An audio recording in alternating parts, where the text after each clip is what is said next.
Raju I news Visakhapatnam. పుట్టపత్రిలో ముఖ్యమంత్రి చంద్రబాబు, రక్షణ మంత్రి రాజ్నాథ్ సింగ్ ప్రతిష్టాత్మక యుద్ధ విమానాల తయారీ ప్రాజెక్టుకు భూమి పూజ చేశారు. ఈ కార్యక్రమంలో లోకేష్ పాల్గొని మాట్లాడుతున్నారు. లైవ్ ద్వారా చూద్దాం.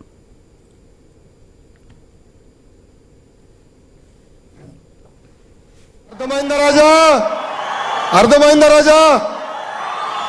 వందే మాతరం, వందే మాతరం, జై హింద్, జై హింద్. అందరికీ నమస్కారం.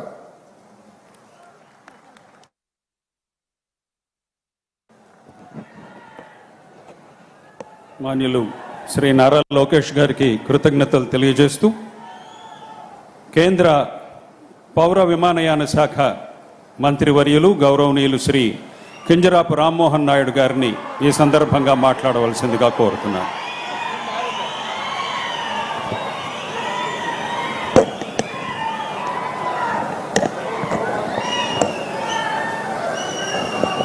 వేదికను అలంకరించిన పెద్దలు, దేశ రక్షణ శాఖ మంత్రివర్యులు, దేశంలోనే అరుదైనటువంటి రాజకీయ తత్వం అజాత శత్రువుగా ఉంటూ ఈరోజు రక్షణ దళాలకి ఎక్కడ లేని కాన్ఫిడెన్స్తో భారతదేశం తాలూకా రక్షణ దళాల వైపు చూడాలన్నా సరే వెన్నులో వణుకు పుట్టే విధంగా రక్షణ శాఖను ముందుకు నడిపిస్తున్నటువంటి పెద్దలు గౌరవనీయులు రాజ్నాథ్ సింగ్ గారు, అలాగే మనందరి నవ్యాంధ్రప్రదేశ్ నిర్మాత, ఆంధ్రప్రదేశ్ అంటే మొట్టమొదటగా గుర్తొచ్చేటటువంటి వ్యక్తి, సాధారణ వ్యక్తి నుంచి ప్రతి ఒక్కరికి అండగా నిలుస్తూ ఈరోజు ఆంధ్రప్రదేశ్ని ప్రపంచ పటంలో మరొకసారి నిలిపి తన శక్తి ఏంటో, తన విజన్ ఏంటో, తన చరిత్ర ఏంటో నిరూపించుకున్నటువంటి ముఖ్యమంత్రి వర్యులు నారా చంద్రబాబు నాయుడు గారికి, అలాగే యువగలం రథ సారథి ఈరోజు అందరితో పాటు దేశంలోనే పోటీ పడుతూ అత్యధిక పెట్టుబడులు మన రాష్ట్రానికి తీసుకొని రావాలని నిరంతరం కూడా కృషి చేస్తూ